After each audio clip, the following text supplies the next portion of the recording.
a higher-end Western hunting rifle. That's what we're going to talk about today on the podcast. That's the topic du jour. I've talked about this quite a bit on Patreon. I don't know if I've talked about it on the main podcast. There's a lot more content in addition to what's on the podcast on Patreon. Been talking about it quite a bit over there with them. But that's the topic we're going to try and tackle. Welcome to the podcast where we talk about guns, gunfighting, tactics, ballistics, hunting, shooting, the right way with God Almighty at the center, biblical, Judeo-Christian values, and real-world first-hand experience. I am blessed to serve you as host, military, law enforcement, private security, contracting, competition shooting, and germane to today's episode, been hunting since I was a young boy, lifelong hunter with some breaks in for military service and police work and stuff like that. But a long-time passion of mine is hunting. I've been a professional hunter. I've been a guide. I've been blessed to hunt all over this beautiful country, from whitetail on the East Coast to mule deer and elk on the West Coast. And so I've lived in Alaska, hunted there. Been blessed to take all manner of beasts and turn them into meat for myself and my family. And I live on purpose in the Rockies, in the greater Yellowstone kind of ecosystem that you can picture, the Rocky Mountains meeting the Great Plains, that kind of area. And I love it. I live out here on purpose. I've lived all over the U.S. I keep coming back to this area because I love the freedom of it. Not so much the cold, but the freedom. I love the freedom. It astounds me that like New Jersey and Wyoming are the same country.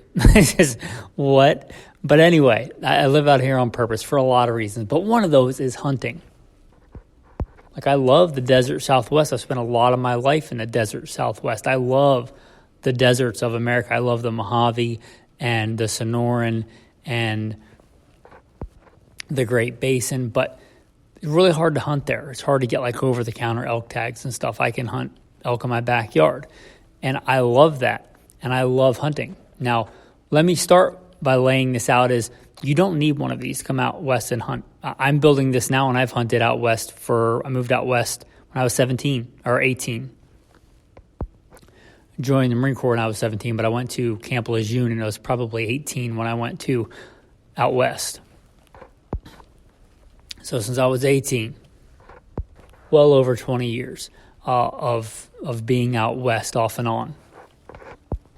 And you do not need a high-end Western hunting rifle to come hunt out here. Take whatever you hunt deer with is probably going to be fine, unless it's like a 45-70 or something.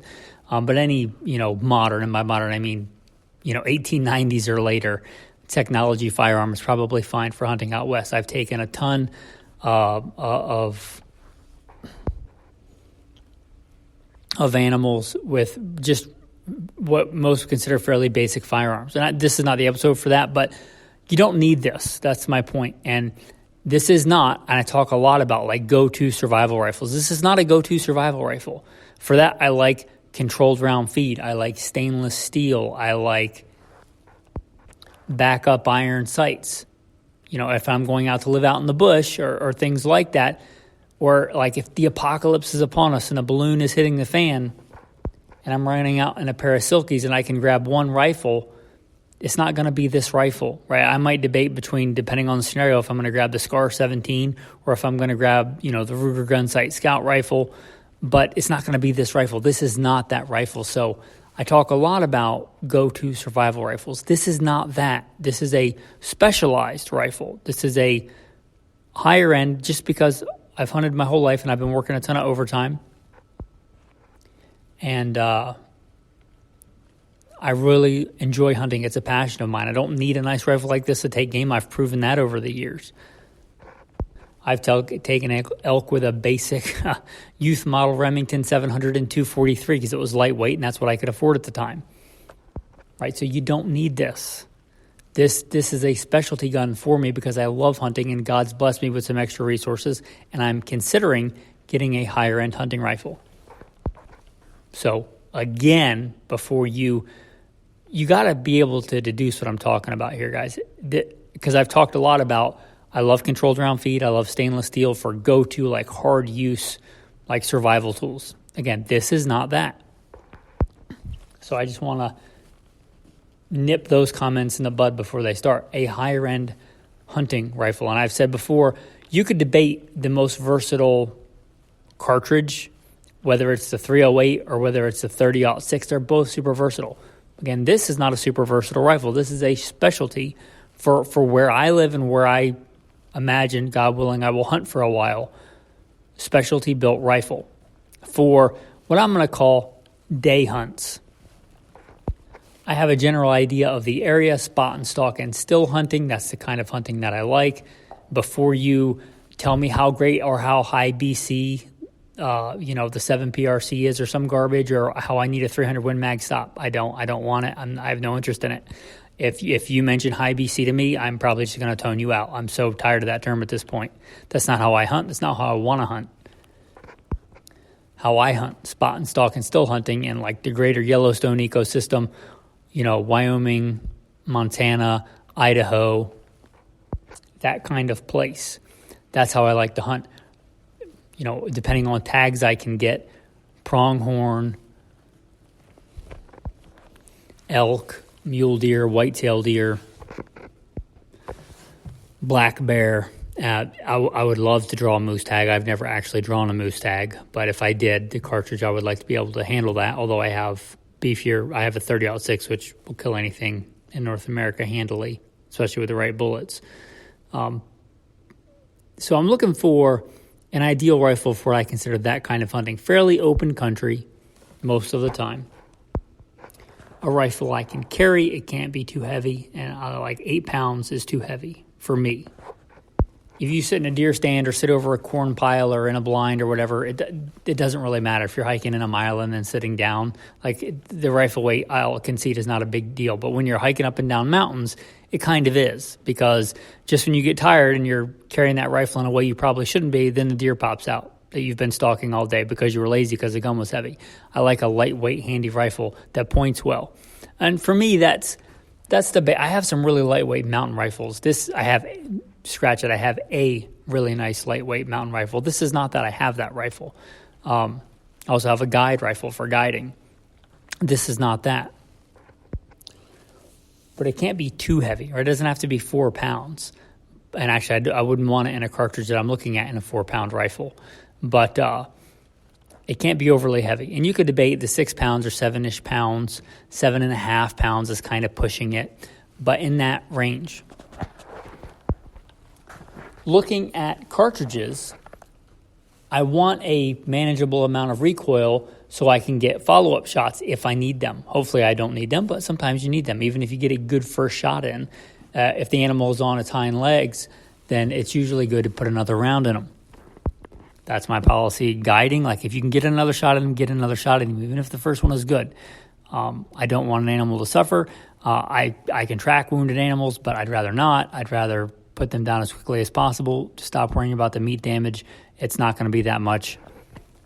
And if you can get another round in them, if they're on their feet, get another round in them. So I like quick follow-up shots, and that means a manageable amount of recoil, which to me, I'll give you an example. Like my Winchester Featherweight Pre-64. Fantastic rifle. Just a wonderfully well-balanced rifle. It's a great rifle. It's featherweight. It's like 7 pounds, 30-06. That's a manageable amount of recoil. That's fine. Now, I'm not worried about recoil for hunting, like it's 1 or 2 shots.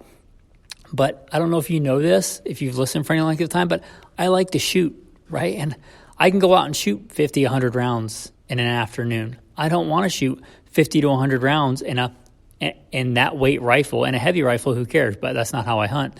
I don't want to shoot that amount of ammo in like a 7-pound 300 Win Mag. I just don't, for so many reasons. One is cost. 2 is I want to enjoy it, right? I want to enjoy practicing with my rifle. So that amount of recoil, like a 7-pound gun, 30-06 amount of recoil, is kind of my limit. And looking at different cartridges that are, because if I'm building a specialty Western rifle, again, not the most practical gun, just a nicer one because I want it. And since I love hunting, and I mostly look at it for utilitarian meat gathering, I have very utilitarian rifles, like a Ruger M77 guide gun, 30-06. Super utilitarian, stainless steel, iron sights, take anything on the planet, decently accurate, super flexible, not super specialized. Since I'm building a specialty rifle, it doesn't have to be the most practical, and it's not my grab and go to live in the bush gun. I'm looking at a more specialty round with a manageable amount of recoil that will let me hunt more effectively the way that I like to hunt, spot and stalk and still hunting. Shooting, standing, sitting, kneeling, prone. I don't care about some giant abomination with a big scope that I have to shoot off a rest, because then I'm just testing the rifle, not myself, which I'm not that into. And also I don't like to just sit still. That's, generally if I'm hunting, unless I know an animal's coming in, I don't like to sit still for more than 15 minutes unless I'm like taking a break or eating or something or making camp. You get the idea. But a manageable amount of recoil, and several cartridges I looked at. One, like the ultimate hot rod for what I'm looking at, the 257 Weatherby Magnum. Fantastic cartridge. I still might go that route. And also I should mention I do reload, right? So if you don't reload, a lot of these may not be the wisest of choices. But the 257 Weatherby Magnum, it's a screamer of a cartridge. Even its factory loads are crazy hot and high velocity. Weatherby is kind of known for high velocity, and this is no exception. But because it's a 257, 100-ish grain bullets, give or take a few grains, it's not going to have a ton of recoil. Big Magnum case, though, not very efficient. Not that I need that in this rifle, but it would be nice. Like, I appreciate efficiency. This is not efficient. This is a screaming powerhouse hot rod of a round, but very good, and probably the winner in max point blank range. It would be probably the best choice for me if I was just building a rifle to hunt mule deer and pronghorn. I certainly wouldn't hesitate to take an elk with it, but I would like a little bit more mass. You're usually talking like 90 to 100 and some grain bullets. And I've taken elk with bullets that light, but I would like a little bit more mass. So, although probably the best if I was just building a pronghorn or, a mule deer rifle, plenty for that at any range that I would consider taking one. Maybe not for elk. So I looked at some other rounds. The 6.8 Western, which doesn't get a lot of love.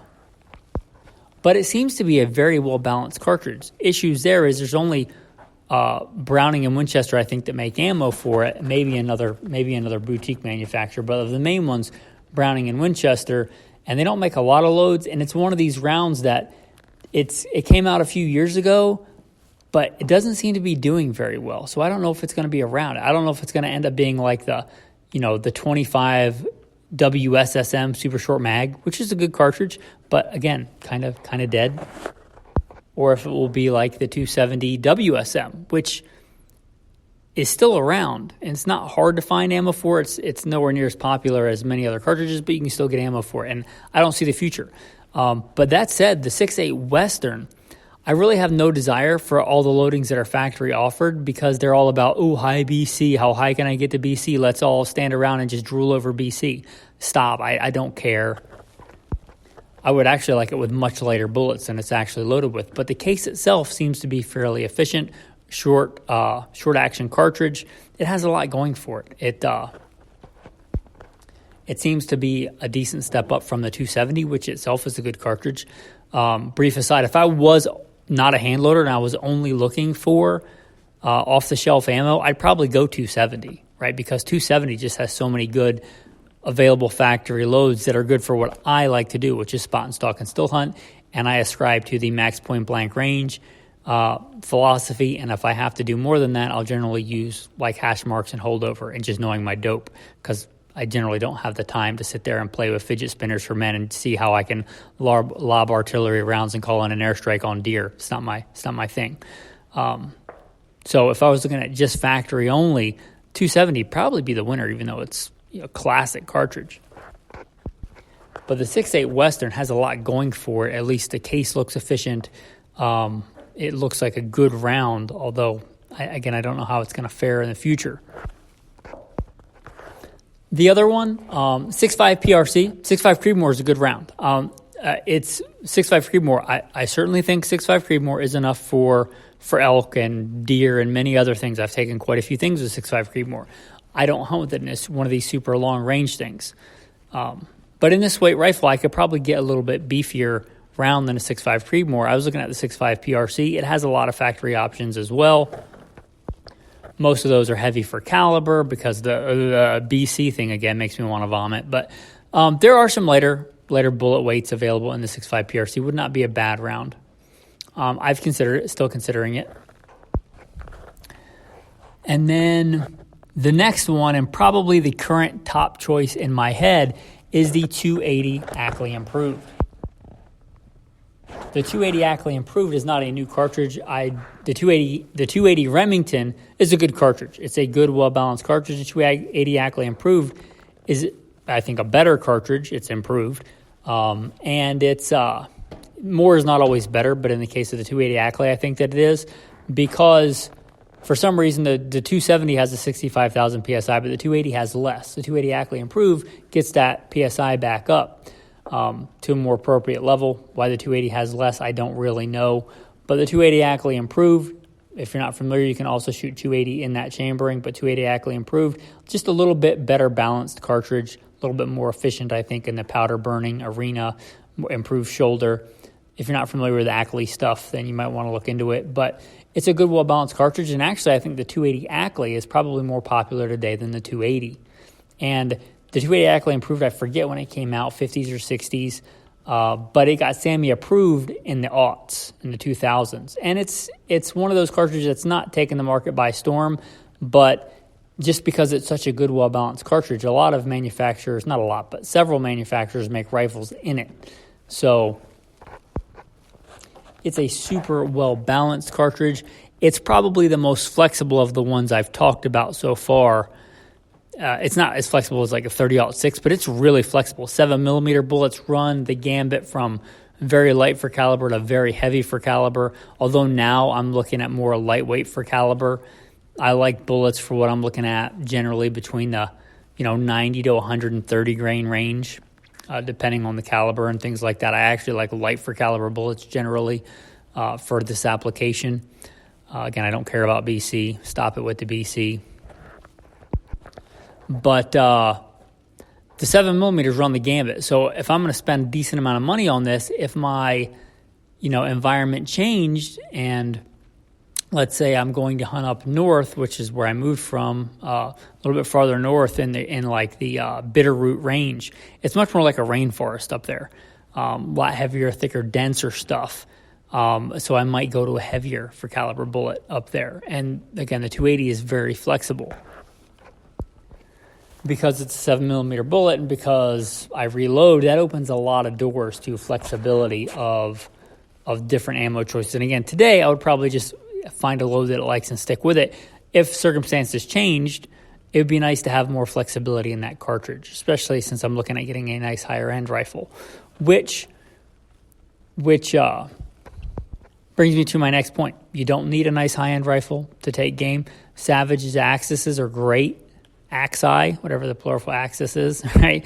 But Savage Axis is a good gun. Ruger Americans are a good gun, and they'll work just fine. Remington 700s are not good guns, but they'll work just fine too.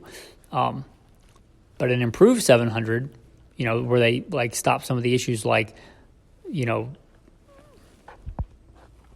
bolt handle snapping off or the extractor snapping and breaking.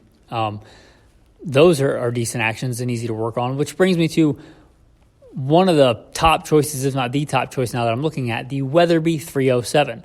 Weatherby, made in America. They make the 307 line, which is an improved version of the 700. And when I think of like high-end, like American hunting rifles, I think of Weatherby.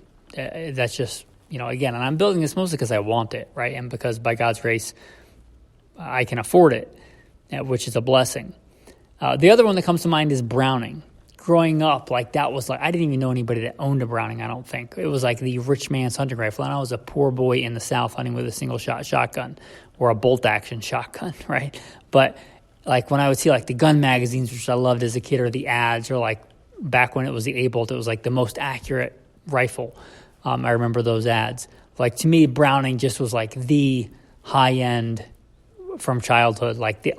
Browning, like that's like you were like an aristocrat hunter if you hunted with a Browning in my mind as a child, right?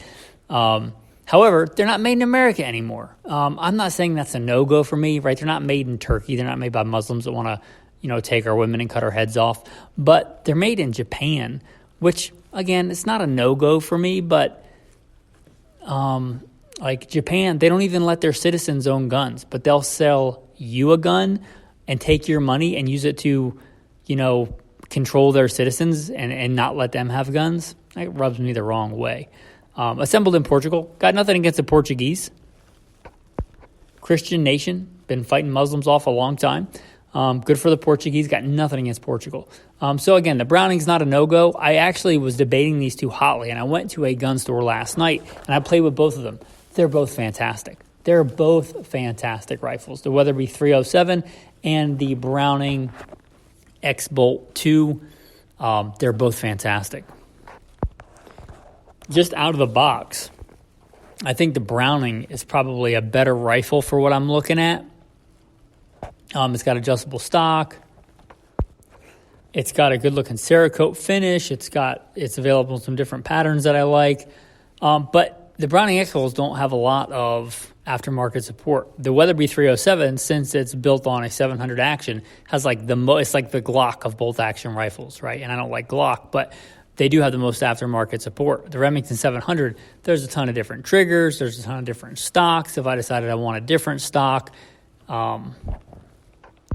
if I decided later I needed to rebarrel it or wanted to rebarrel it, right, it would probably be much easier to get work done on a 700 action. One of the reasons the 700 is so popular is not because the 700 itself is great, is because they're very easy to work on. They're very simple action. So for aftermarket stuff like different scope mounts, different things like that, which may come into play in the future, that's kind of an advantage. Those are the two front runners right now. But other ones I've considered: Fierce Firearms, Christensen Arms, a Sig Cross, which I own a Sig Cross. I really like it, but I was looking at one in like a hotter cartridge, like a 277 Fury. That cartridge not super common either, and fairly expensive, and it'd be different to reload for since it's a bimetal case. But that will also on the table. I like a chassis rifle for what I want a chassis rifle for, but for this, I think a more conventional stock is probably what I'd rather have. But a Sig Cross is a fantastic rifle. Winchester Model 70 Featherweights was on the table. They're also not made in America anymore, sadly. I own a Winchester Model 70 Featherweight, though. And sadly, the top caliber I'm looking at, the 280 Ackley, they don't offer it in that. Another top choice is the Kimber. Kimber makes the Mountain Ascent in 280 Ackley improved, and I own a Kimber. I really like my Kimber. It's that really lightweight mountain rifle I talked about, like that alpine hunting, super, crazy elevation change, hiking like crazy rifle where I want super lightweight. That's the rifle that I have. But their Mountain Ascent is actually only like 5 pounds, which you might think fantastic. But actually for the 280 Ackley improved, I think that might be a little too light for me wanting to shoot it all the time. And I've owned two Kimbers in the past. They're fantastic, super lightweight hunting rifles. But again, I like to shoot a lot. And I have noticed that they'll generally shoot really tight groups for the first 2 rounds. Then you have to let them cool down, which is fine for hunting. But again, if I want to shoot it and practice with it, I'd like to be able to shoot a few more rounds before they start walking pretty significantly. So just know that they're super accurate rifles in my experience, but 1 or 2 rounds, they have a pencil thin barrel, 1 or 2 rounds, and then they generally start to walk in my experience. And again, kind of lighter than I would like for this application. Again, that 6 to 7 pound range is kind of the sweet spot for what I'm looking for. Again, I like to shoot standing, sitting, kneeling, prone, and I think you actually can get too light. So anyway, but a very fine rifle nonetheless. So again, 2 top choices right now as of what I'm thinking of currently. This could change. But the Browning X-Bolt 2 and the Weatherby 307. I like both of those a lot. And the top cartridge I'm considering is a 280 Ackley improved. Very flexible in its loadings, capable of anything I'm looking at taking. A little bit better max point blank range than my conventional cartridges. So anyway, those are some thoughts. I appreciate you guys. I appreciate all that you do. Thank you for listening, and have a blessed day. Oh, I almost forgot. Tactical verse of the day. Let's do a tactical verse of the day. How dare I? Oh, give thanks to the Lord, for he is good. His mercy endures forever. I highlighted that from Psalm 119. Psalm 119 is fantastic. It's a very long psalm, so keep that in mind. But Psalm 119, some other really good verses from Psalm 119. Your word is a lamp unto my feet and a light unto my path. Another one. Great peace have those who love your law, and nothing causes them to stumble. Again, Psalm 119. Fantastic. With that, thanks for listening, and have a blessed day.